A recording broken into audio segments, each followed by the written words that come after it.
प्रचंड मोठी ताकद वापरून जेवढं काही सैन्य होतं तेवढं उद्वेगानं आणि प्रेषणात तिथपर्यंत पोहोचवलं आणि किल्ला ताब्यात घेतला.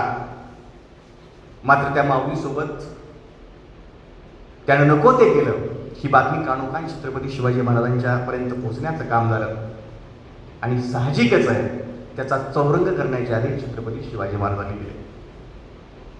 आपला विजयी सरदार येतो आहे त्याचा स्वागत सन्मान करण्याच्या ऐवजी इथल्या सर्वसामान्य घरातली असू द्या, आपली असो की शत्रूची असो, इथली महिला म्हणजे आपल्या देवाऱ्यातली आराध्य देवता आहे हे ठरवण्याचं, सांगण्याचं आणि शेवटपर्यंत पोहोचवण्याचं काम छत्रपती शिवाजी महाराजांनी केलं. म्हणून आज जगाचे राजे जगानं स्वीकार करावा असा खूप मोठा संस्कार देण्याचं काम छत्रपती शिवाजी महाराजांनी केलं. परकीय स्त्री किंवा इतर स्त्रिया आमच्या आऊसाहेबांसारख्या आहेत एवढं सुंदर वाक्य छत्रपती शिवाजी महाराजांनी बोलून दाखवावं आणि सगळ्यांनी ते शिरसावंत मानावं. काय होतं, निष्ठेसाठी सगळं चाललेलं होतं की हा माणूस करतोय, हे माणूस करतोय, हे स्वराज्य उभारत आहे, याच्यात माझाही काहीतरी वाटा असावा. जसा राम सेतू बांधताना खालीला वाटलं की माझा काहीतरी वाटा असावा, तसं माझा वाटा असावा म्हणून धडपडणारी ही सगळी लोक आहेत. चांगल्या कामामध्ये आपण म्हणतो की माझाही काहीतरी सहभाग घ्या, चांगलं काम करताय, खुदकरू विद्यार्थ्यांना, गरीब विद्यार्थ्यांना, ज्याला अनाथ विद्यार्थ्यांना मदत करताय, हे माझेही पैसे घ्या, माझाही वाटा घ्या.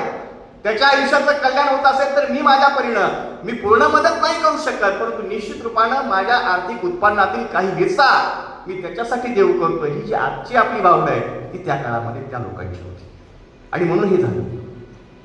अनेक मावळे आहेत, अनेक सरदार आहेत, अनेक शिलेदार आहेत ज्यांची नावं आजही इतिहासाला माहीत आहेत. म्हणून म्हटलं जातं गड किल्ले बनवताना ज्यांच्या बोट त्या चिन्नीच्या आणि हातोडीच्या खाली चेंबली गेली, ज्यांनी स्वतःच्या प्राणाची बाजी लावली, ज्यांची नावं इतिहासालाही माहीत नाहीत, अशा अनेक पराक्रमी मावळ्यांचा आणि सरदारांचा जो हिशोब आहे तो छत्रपती शिवाजी महाराजांना सिंहासनावरती जात असताना त्यांच्या लक्षात आलं. म्हणून तो प्रसंग डोळ्यात पाणी येणार आपल्याला वाटतं.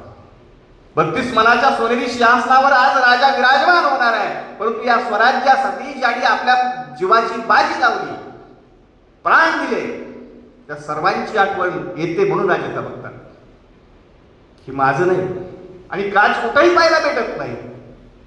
आजोबांचं नाव, वडिलांचं नाव, स्वतःचं नाव, मावळ्यांचं नाव काही नाही. कुठल्याही गड आणि किल्ल्यावर ना एवढी मोठं स्वराज्य आहे पण कुठंच पाहायला भेटत नाही. ती जाणीव ठाई होती हृदयाच्या.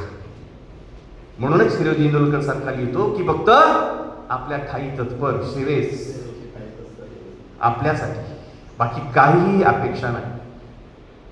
नाव व्हावं म्हणून नाही, सेवेसाठी म्हणून आहे. ही सेवा होती, चांगल्या कामासाठी प्रत्येकानं दिलेली ही सेवा होती. म्हणून हे निर्माण झालं, म्हणून आपण निर्माण करू शकलो आणि आज त्याचा जागर होणं गरजेचं. आज हे निघून जात आहे. आज या गोष्टी कुठेतरी स्वप्नवत वाटायला लागतात आणि मला खंत वाटते की या गोष्टी कुठेतरी येणाऱ्या काळामध्ये फक्त व्यासपीठापुरत्या मर्यादित न राहता आमच्या जगण्याचा विषय व्हावा. व्यासपीठावरून विचार मांडायला बरं वाटतं, ऐकायला खरं वाटतं, परंतु जगायला मात्र ते अवघड वाटतं. ते अवघड न वाटू देणं, ते सोपं वाटावं, आपुलकीचं वाटावं, ते प्रेरणेचं वाटावं, आम्हाला जगण्यामध्ये ते सामर्थ्य देणारं वाटावं, म्हणून हा प्रयत्न आहे. बाकी याच्यामध्ये काहीही नाही. ते जगणं आम्हाला स्वीकारता आलं पाहिजे. स्वतःच्या पत्नीला माहीत नव्हतं बहिर्जी नाईक हा गुप्तहेर प्रमुख आहे. बहिर्जीच्या पत्नीला माहीत नव्हतं की आपला नवरा छत्रपती शिवाजी महाराजांच्या स्वराज्यातला गुप्तहेर प्रमुख आहे. आज मला सांगा, एवढं स्वतःच्या पत्नीला जर का माहीत नसेल तर इतिहासकारांना बहिर्जी नाईकाविषयी पुरावे मला वाटतं मिळवणं हे खूप जिकरीचं होऊन जाईल. काय मांडावा बहिर्जी, कसा मांडावा बहिर्जी, ज्यांनी स्वतःच्या पत्नीला सुद्धा ठाऊक होऊ दिलं नाही. कारण सगळ्यात मोठी मीडिया या महिला असतात, त्या काळामध्ये सुद्धा बहिर्जीला माहीत होतं. जर मी माझ्या बायकोला अनावधानानं सांगितलं आणि तिनं जर जनजागृती केली, सगळ्या इलेक्शनमध्ये बघा तुम्ही महिलांचं प्रमाण जास्त आहे, कारण जनजागृती त्यांच्याशिवाय होणं शक्य नाही. हे तत्कालीन व्यवस्थेमध्ये सुद्धा बहिर्जीला माहीत होतं आणि तोच उद्या माझ्या राजाचं स्वराज्याचं नुकसान होऊ नये म्हणून स्वतःच्या पत्नीला सुद्धा बहिरीनं सांगितलं नाही की तुझा नवरा गुप्तहेर प्रमुख आहे. कित्येक वर्ष बाहेर जावं लागायचं. प्रमुख होते असे गुप्तहेर अनेक होते. खूप मोठा विषय होऊन जाईल. नावं बदलली, धर्म बदलला, जाती बदलल्या. बहिरची म्हणजे फक्त नाव नाही, तो वाऱ्यासारखा पळायचा, पाण्यामध्ये इतका अव्वल पोहायचा की माशाला लाज वाटेल. लढायला उभा राहिला तर कितीही सैन्य येऊ द्या, कधी आला आणि कधी निघून गेला हे सुद्धा कोणाला ठाऊक व्हायचं नाही. एवढा शूर आणि दाटशाली चपळ होता बहिर. स्वराज्य उभं राहिलं, सिंहासनावर राजे विराजमान झाले आणि समोर लाईन मध्ये बहिर्जी आला. बहिर्जी, आम्ही काय द्यावं तुम्हाला? तुम्ही काय देणार या स्वराज्याला? आम्ही काय द्यावं तुम्हाला? तुमचं नाव सुद्धा आम्ही सांगू शकत नाही. हे बहिर्जी आहेत. स्वराज्यासाठी काय द्यायचं राहिले तुमचं?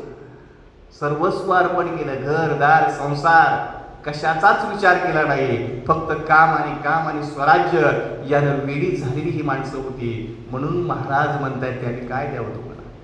तुमचं नाव सुद्धा सांगू शकत नाही हे बहिर्जी आहेत. मात्र सुरतेची लूट झाली त्यावेळी तिथलं एका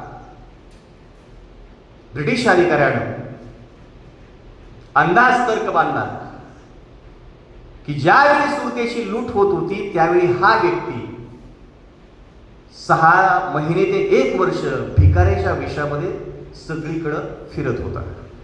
तो त्याच्याकडे बघायचा पण त्याला अंदाज बांधता येईना, कारण हुबेहूब पेहराव. बादशहाच्या दाढीला हात लावणं काही साधी सोपी गोष्ट नाही. इथपर्यंत बहिर्जीची मजल होते. ओळखूच येत नव्हतं, ओळखायलाच नाही हा बहिर्जी आहे. आणि डायरेक्ट एंट्री असणारी माणसं जिजाऊ मायसाहेबांकडे असेल किंवा महाराजांकडे असेल, कारण स्वराज्याच्या